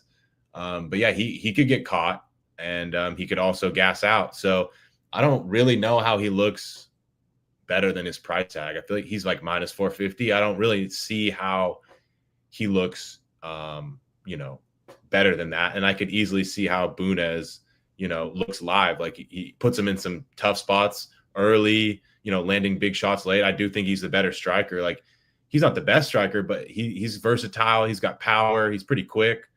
So yeah, the only thing I'm worried about is I don't know if he has the cardio and the physicality to like gas or take advantage of a gassed out Esteban. What do you think, Gordo? Yeah, I do think it is a pretty one-dimensional fighter in Esteban who will be figured out one day. And although the price is extremely wide for my liking, the most likely outcome, in my opinion, is Esteban utilizes physicality and gets takedowns and wins the ground control, right? He averages over 6.4 takedowns in 15 minutes. Like, those are really high numbers. And anyone want to guess Felipe Bunes' takedown defense at this point? Zero, right? Because he wants to be down there. He is a very solid grappler. However, when you have someone like Esteban, it's just going to be can Esteban stay safe on top? Because we know he is going to shoot takedowns. He's very aggressive with that, and that's his path to victory. That's what he's been doing for his 13 fights. So I do think Esteban is going to land the takedowns. I do think he has the physicality to get them and stay on top. The question is just, is he able to stay safe? I would argue more times than not, yes. Right. And I think if you are playing Bunez, it's probably going to come by submission. So the pick is Esteban. I'm not playing him at the money line. However, if you do want to play Bunez, his submission line on DraftKings right now is sitting at plus 1100. And I do think that is a solid way to play someone like Bunez, because I think that's largely his path to victory. But I do think it's one where more times than not, Esteban does stay safe, utilize physicality, and dominate the top control. Czar, go ahead. Oh, no. I was saying that's a crazy price. Plus 1100. I feel like that's his main path to victory, you know? Yeah, listen, I agree with you guys. I got Esteban as well, but he's live to get submitted, and that 13-0 record is on its way out. I'm going to be pissed if Bunez gets it done and I didn't bet on him, but I just don't like the optics from Bunez, and I'm hopeful that Esteban can survive the sub attempts, because I want to get a good price to fade this guy, man. I mean, I think I will, because he's a big favorite every single fight, but yeah, come out here, win this 29-28 again. And then we'll make talks to fade you your very next fight as you take a step up in competition, because I'm chomping at the bit. Yeah, I'm licking my chops. Like I got my bib and my fork and knife ready. So you know what I'm saying, man? Yeah. Now, next up. Sorry. Go ahead. No, you go ahead. You go ahead. I was saying that's a good point. Like, he's going to win it. Probably that's most likely outcome. He's going to win at 29-28. But he did that in his last fight, and he's still a giant favorite. So hopefully we still get a good price. Yeah. And I mean, shit, even if he's a pick'em against someone good, yeah, I look forward to that as well. So listen, I feel you, bro. It's a win-win situation no matter what, unless he loses this weekend and we don't have Bunez. Then I'm gonna be a little bit pissed off. But yeah. Anyways, next up in the strawweight division, we got a matchup between Piera Rodriguez. She's 10-2, taking on Ketlin Souza, who's 7-2. Currently, they got it Piera minus 210. The comeback on Ketlin Souza is plus 180. So both women are 5'3". Piera Rodriguez has a half-inch reach advantage at 63.5 inches of reach. And she is 3 years older at 32 years of age. So these women are short. They got short-ass reaches. But, man, they're mean girls, like especially Piera, man. Piera gets too mean sometimes. I mean, you remember that stun of the year candidate when she had the finish against Cornolle? You know, a couple more elbows, you're getting a ref stoppage. It wasn't even Herzog reffing, so there was no move fighter, I don't think. But, you know, don't let the truth get in the way of a good story. But, but she decides, you know what? Instead of elbowing her, I'm going to headbutt this girl, not once, but twice. And as a result, she got DQ'd. And I know a lot of people that made a very sharp bet on her in that spot. You know, because the odds weren't anything crazy, and she went out there and dominated that girl, right? So people made a sharp bet, and they ended up having a very bad beat there. So, you know, Piera is obviously talented. She's obviously aggressive. With Ketlin, I feel like I'm still trying to figure her out, gentlemen. You know, like that fight against Haragui, damn, what an upset that was, right? And you feel like, okay, now we're going to kind of, you know, build off that, give you a 41-year-old.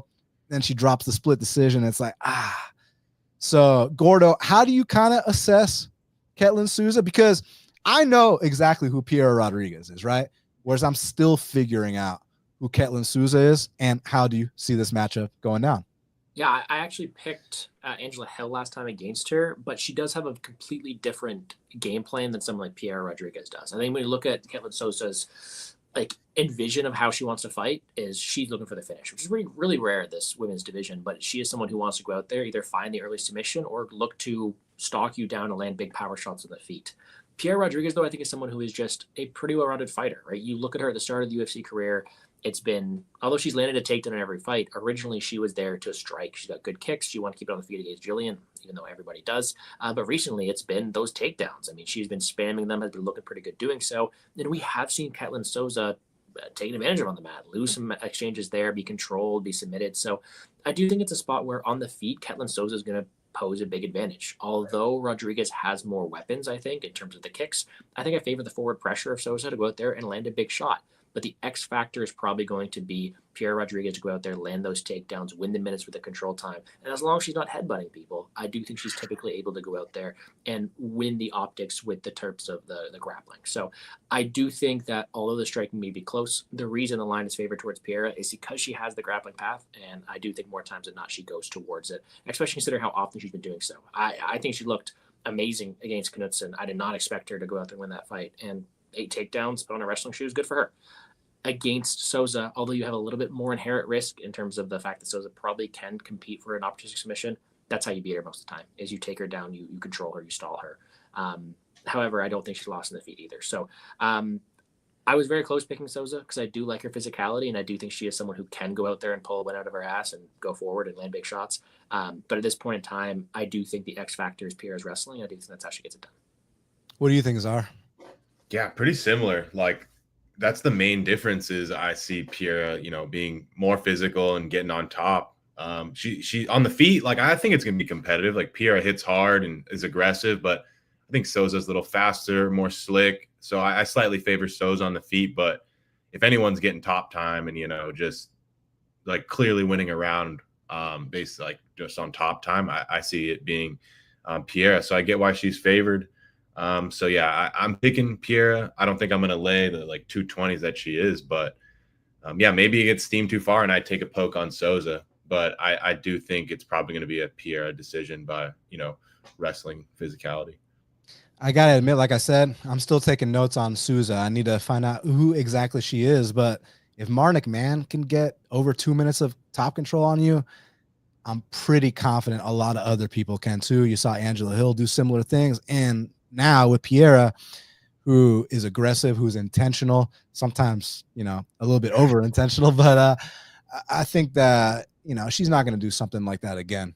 Watch her do something like that again now that I said that. But I just think that, like you said, the physicality, the experience, the well-rounded style. But, you have to be careful because Ketlin is dangerous. Like, I know Haragui's been caught before, right? Like, she got caught against Karol Hosa's girlfriend, but I still didn't see it happening again, and it happened again, right? So I've counted this girl out, and she's proven me wrong in spectacular fashion. That being said, I still got to go with my gut and take Piera Rodriguez here. So let's see what happens. Now, last but not least, gentlemen, I'm excited about this.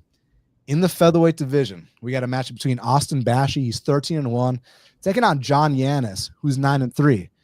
Currently, they got it Austin Bashi minus 600. The comeback on John Yanis is plus 425. So Bashi is 23 years old. Yanis is 31 years old. Bashi's 5'6". Yanis is 5'8". Bashi has a 70-inch reach, and I do not know what John Yanis's reach is at this time. So I'm excited about this fight. You know how I was telling y'all in the Vieira fight, it could be a one takedown and the fight's over shortly after, but I don't know what happens if he doesn't get the takedown, so I was kind of a little hesitant about certain things. I'm not hesitant about certain things here. I think that Bashi is going to take this man down. And when he does, the fight really might be over shortly after. I'm very impressed with Bashi.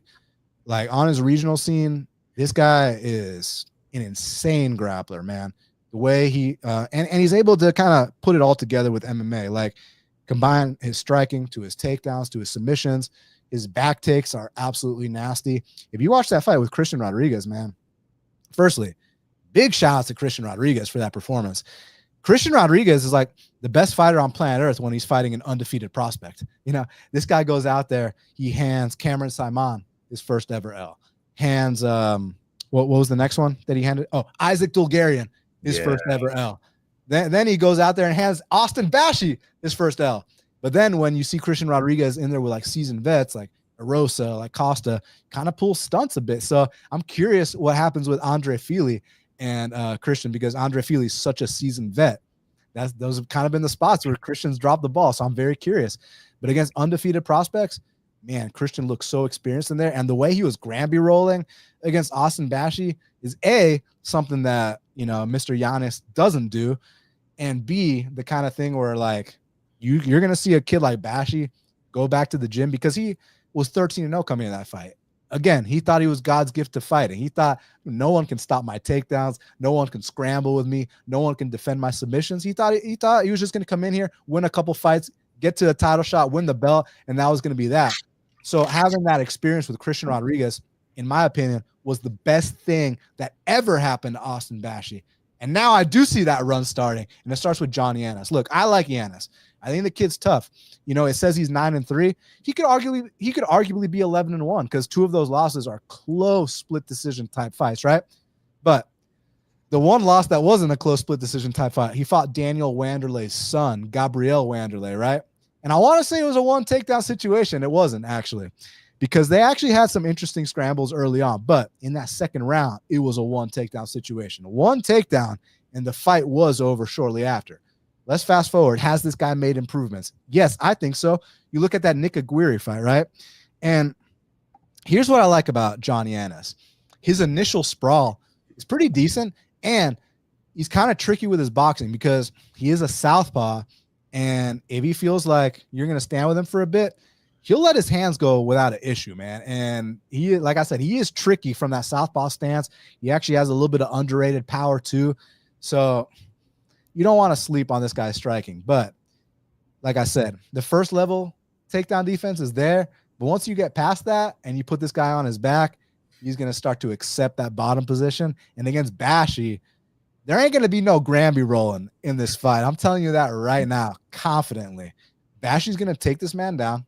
He's going to pass his guard, whether it's taking his back and choking him out, whether it's full mounting him and pounding him out. If you want to fuck around with arms, with shoulders, with knees, like what? Bashi, you got the canvas here, kid. You want to come out here and paint a Picasso? I'm all for it. I think Austin Bashi comes out here, takes this man down 1 time, and the fight will be over shortly after. So I understand he's -600, but I think that he's, you know, there's -600s and then there's -600s. This one, I think you can throw into your parlays. Obviously, you know, watch me be wrong that I'm saying it so confidently, but I think he's really going to make a statement here because I just want, if guys like Nick Aguirre are taking your back, and I get it. Oh, he took Peyton Talbot's back, but Peyton made adjustments, you know, won that second round, and I think finished him in the third. Whereas like Aguirre took this guy's back like every single round.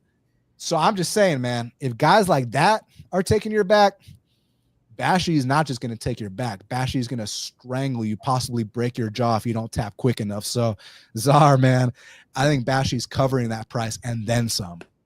Yeah, dude, Bashi's so impressive. Like, he's a freak athlete. Like, he's only, what, like 23, but he's jacked. And, like, he's been jacked, like, since the regional scene when he was, like, 22, 21. Like, he's a crazy athlete, super physical.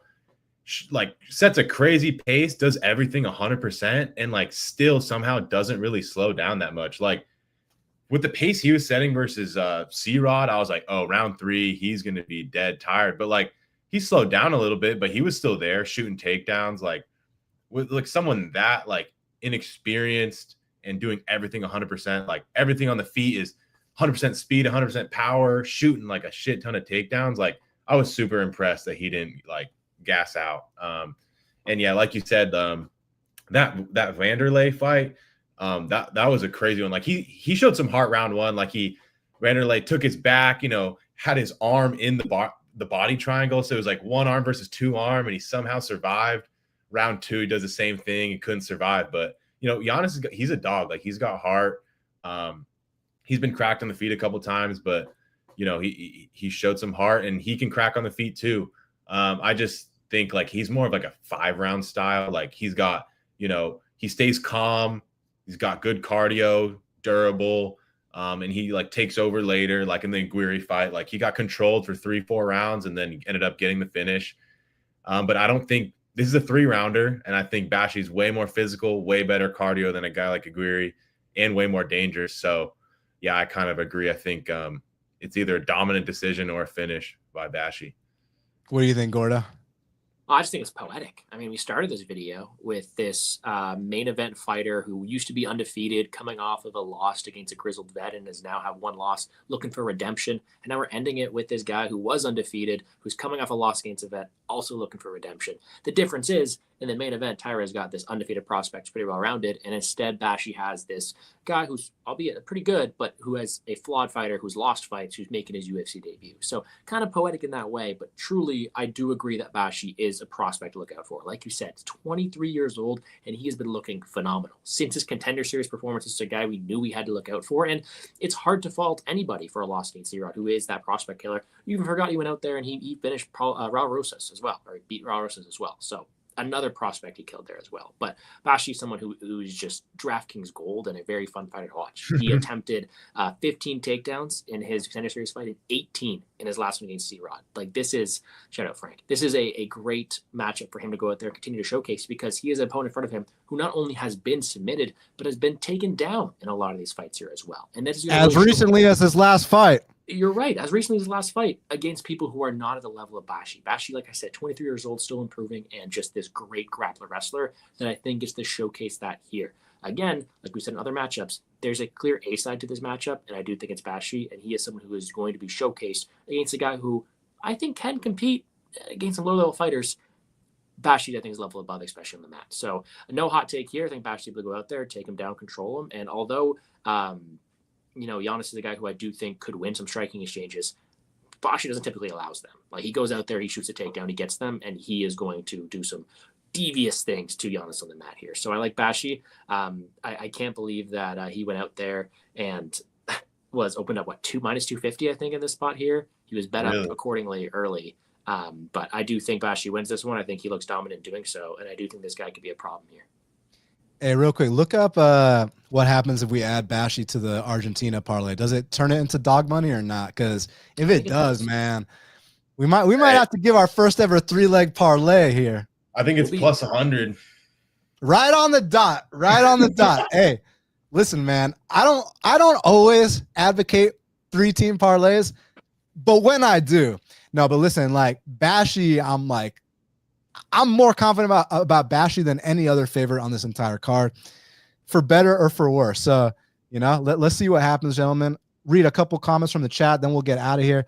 So we got my boy Rain Man in the chat. What's up, Rain Man? He said, Gordo and Dan, can't help but remember battling out with you guys in a year-long $500 buy-in tournament. Great times. Hey, it's because of Rain Man that we got paid out. So if it wasn't for Rain Man, who knows where we'd be right now. So thank you, Rain Man. And shout out to the rest of y'all. Hey, I want to thank y'all so much for taking the time to check out this very special edition of Half the Battle. Make sure y'all follow my guest, my boy Gordo Gambles, at Gambles Gordos. Wait, what is it? Gambles Gordo? I always fuck it up like Brett. Hey, I think I gotta switch it at this point. But yeah, at Gambles Gordo. Gambles Gordo. Yeah, I don't know why it's hard to say, but either way, it's not hard to find.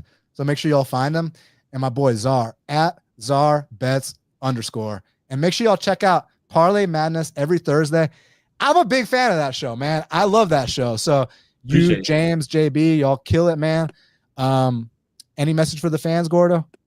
No, I appreciate you for having me on the show. I love doing the show with you as always. You always are out here killing the game, so I appreciate the hard work you do. I also do more DraftKings content, so if anyone is looking for that kind of stuff, check out Established Run, where me and Brett, as you've mentioned, do some stuff there. So I appreciate you having me on. Czar, it's been great to meet you. Look forward to doing more stuff with you in the future as well, and I hope we all make some money this weekend.